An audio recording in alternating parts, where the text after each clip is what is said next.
महापर्व लोकसभा चुनाव 2024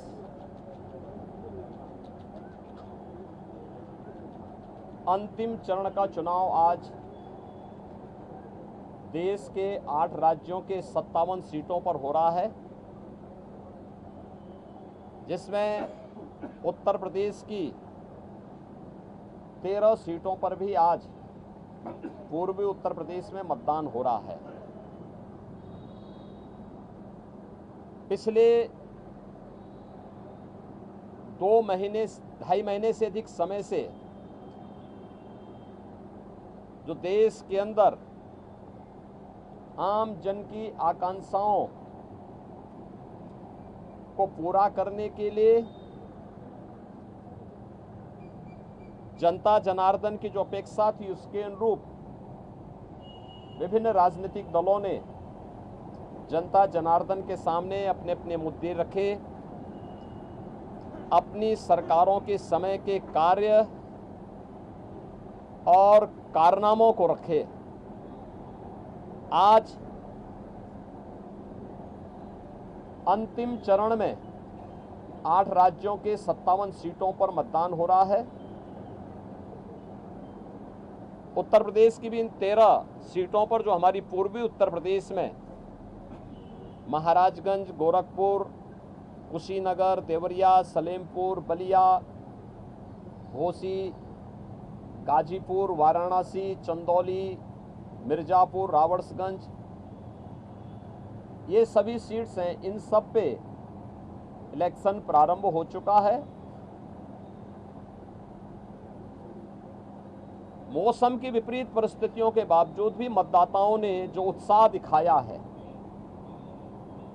मैं सबसे पहले उन सभी मतदाताओं के प्रति हृदय से आभार व्यक्त करता हूं जिन्होंने लोकतंत्र के प्रति अपनी आस्था को व्यक्त करते हुए भीषण गर्मी में, टेम्परेचर इस समय 50 डिग्री के आसपास जा रहा है, जो संभवतः कई वर्षों के बाद और कई दशकों के बाद इस प्रकार की स्थिति हम सबको देखने को मिल रही है।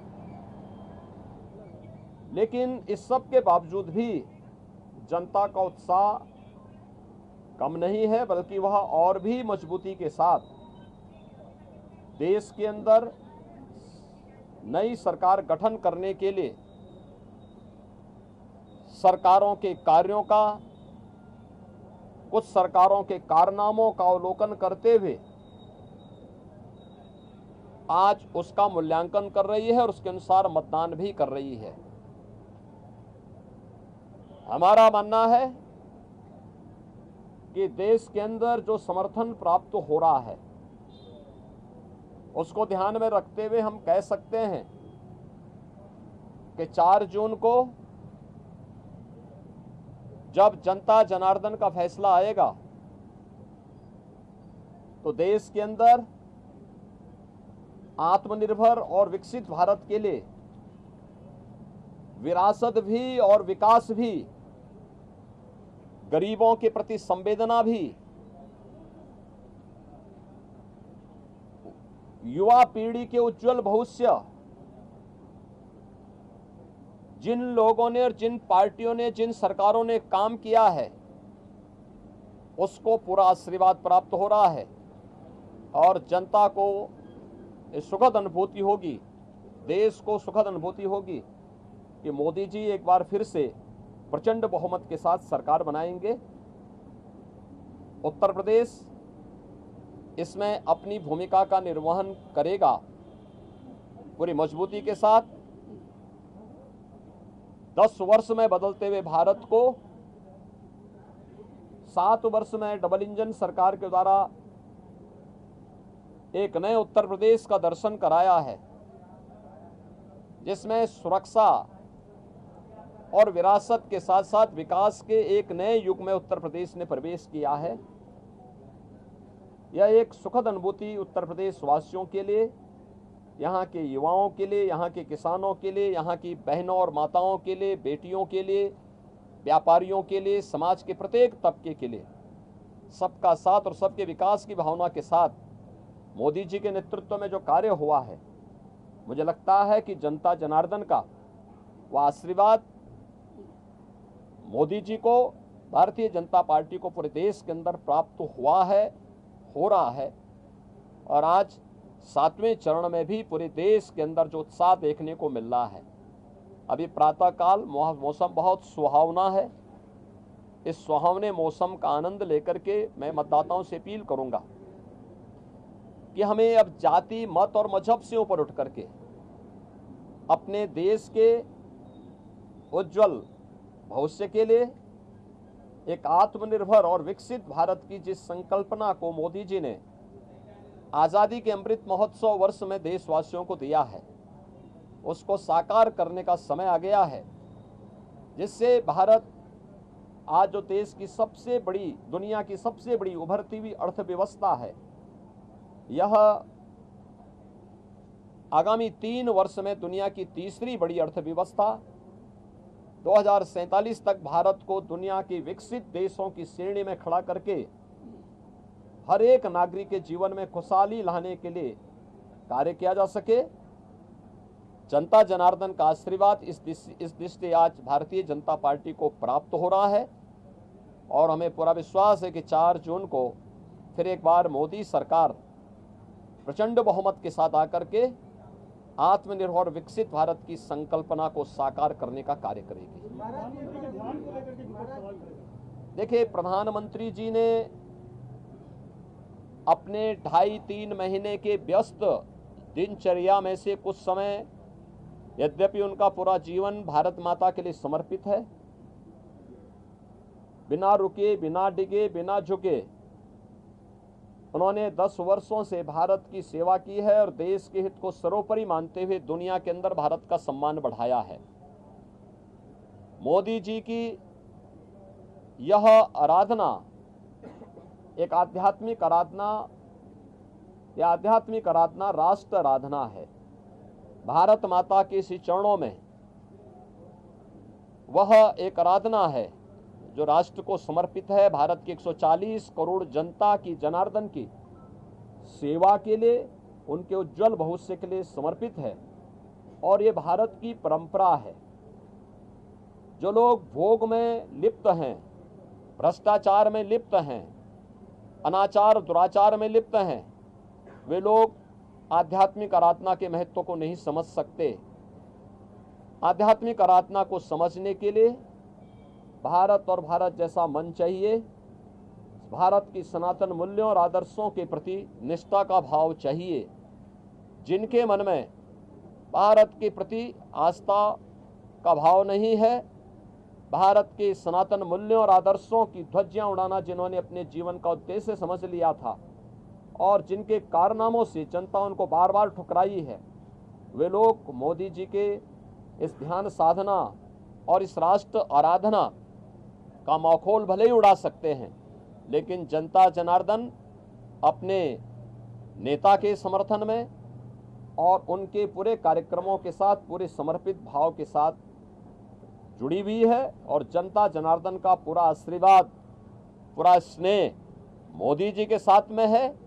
और हम विश्वास के साथ कह सकते हैं कि यह मोदी जी की ध्यान साधना का कार्यक्रम भी राष्ट्र आराधना का हिस्सा है और इसका लाभ भी देश को प्राप्त होगा। उत्तर प्रदेश में महिलाओं ने ज्यादा मतदान किया महाराष्ट्र उत्तर प्रदेश में, खासतौर पर बावजूद इससे भी कुछ मतदान कम भी हुआ। देखिए, एक तो गर्मी बहुत ज़्यादा है, टेम्परेचर आप में से आप भी जानते हैं कि 50 डिग्री 48 डिग्री का टेम्परेचर कभी हम लोगों ने नहीं देखा, लेकिन है प्रकृति परीक्षा ले रही है और प्रकृति की इस परीक्षा में हम सबको खरा उतरना होगा। जनता जनार्दन को अपने आप को साबित करना होगा कि अग्नि परीक्षा के इस दौर में हम लोकतंत्र को और पुष्ट करेंगे, मजबूत करेंगे। और स्वाभाविक रूप से आधी आबादी नारी शक्ति वंदन अधिनियम देश की पहली संसद में मोदी जी ने पास किया। बेटी बचाओ बेटी पढ़ाओ और मातृवंदना योजना से लेकर के नारी शक्ति वंदन अधिनियम और बेटियों की सुरक्षा से लेकर के समृद्धि तक के जो कार्यक्रम चले हैं, आधी आबादी का पूरा आशीर्वाद मोदी जी के साथ में है। और हम विश्वास के साथ कह सकते हैं कि ये जो मत प्रतिशत आधी आबादी का, महिलाओं का खासतौर पर बढ़ा है, यह 100% मोदी जी के पक्ष में गया है। महाराज जी को कुछ संदेश देंगे? हाँ, मैं युवा मतदाताओं से कहूंगा कि नया भारत जो इंफ्रास्ट्रक्चर से युक्त है, सम्मान प्राप्त कर रहा है, सुरक्षा का एक बेहतर माहौल जिसने दुनिया के अंदर बनाया है, यह उनके उज्जवल भविष्य के लिए है। मोदी जी की इस परिकल्पना में उन्हें आगे आकर के बढ़ चढ़ करके भाग लेना चाहिए, लोकतंत्र को और मजबूत करना चाहिए। जो लोग अपनी हार से पस्त होकर के गुमराह करने का प्रयास कर रहे हैं, मुझे लगता है कि उनके बहकावे में ना आए, मतदान करें। उज्जवल भविष्य के लिए, उज्जवल भारत, आत्मनिर्भर भारत में ही हम सब का भविष्य है, युवाओं का, अन्नदाता किसानों का, महिलाओं का, समाज के प्रत्येक व्यक्ति का। और मोदी जी ने तो 4 जातियां देश के अंदर कही। उन्होंने कहा देश के अंदर केवल 4 ही जाति है, उसमें से एक युवा है, एक महिला है, एक गरीब है, एक अन्नदाता है। इन 4 वर्ग को प्रतिनिधित्व करने के लिए मोदी जी ने देश के अंदर जो कार्य किए हैं उसको ध्यान में रखते हुए जनता जनार्दन उनको अपना पूरा आशीर्वाद दीजिए। धन्यवाद। INDI जो अलायंस है आज वो एक रिव्यू मीटिंग कर रहा है, रिजल्ट्स आने से पहले ही आज पूरे दल बैठेंगे और साझा बातचीत करेंगे। ये वे अंतिम बार बैठेंगे, क्योंकि 4 के बाद ये जितने दल हैं उतने उसमें फाड़ होने वाले हैं। दोनों एक दूसरे के ऊपर दोषारोपण करेंगे, एक दूसरे को गाली देंगे। अच्छा है उससे पहले एक बार ठंडाई पी लें, जिससे गाली गलोच कम हो। महाराज जी, अखिलेश यादव ने ट्वीट किया है और कहा है कि वोटर जो है सतर्क रहे, धांधली का आरोप लगाया। देखिए, दोषारोपण किसी पे तो करना ही है। जिनको प्रदेश में 80 सीटों पर चुनाव लड़ने के लिए वोट जो है कैंडिडेट नहीं मिले, तो आज किसी पे तो लगाना था। ईवीएम पे यानी ईवीएम पे दोषारोपण करते करते थक चुके हैं। अब वह इस प्रकार का आरोप लगा रहे हैं। अरे यही प्रदेश है, लोकतंत्र का ऐसा माहौल मत उड़ाओ। यही प्रदेश है। कौन नहीं जानता है कि इनका लोकतंत्र में कोई निष्ठा नहीं है। ये हल्ला बोल के माध्यम से अराजकता पैदा करने वाले लोग हैं। माफिया सरगनाओं को, राजक तत्वों को और आतंकवादियों को अपने गले का हार बनाने वाले लोग हैं। और ये लोग इस प्रकार की बातें करते हैं, बड़ी हास्यास्पद बातें होती है। चुनाव निष्पक्ष हैं। भारत निर्वाचन आयोग पूरी निष्पक्षता के साथ इलेक्शन करवा रहा है और इलेक्शन पूरी व्यवस्था भारत निर्वाचन आयोग के मार्गदर्शन और नेतृत्व में पूरे देश के अंदर चल रही है, प्रदेश में भी चल रही है। भारत निर्वाचन आयोग जहां पे कहीं भी कोई शिकायत मिलती है त्वरित एक्शन लेकर के कार्रवाई भी करती है। लेकिन समाजवादी पार्टी की चूंकि लोकतंत्र में निष्ठा नहीं है, बाबा साहब भीमराव अंबेडकर और उनके द्वारा बनाए गए संविधान का हमेशा इन्होंने अपमान किया है। दुर्दांत माफिया और आतंकवादियों को शागिर्द वाले लोग, इनसे लोकतंत्र की बात, इनके मुंह से ईमानदारी की बात, इनके मुंह से कोई कार्य शुचितापूर्ण तरीके से हो जाए, ये बहुत हास्यास्पद लगती है। और इसलिए जैसी करनी वैसी भरनी।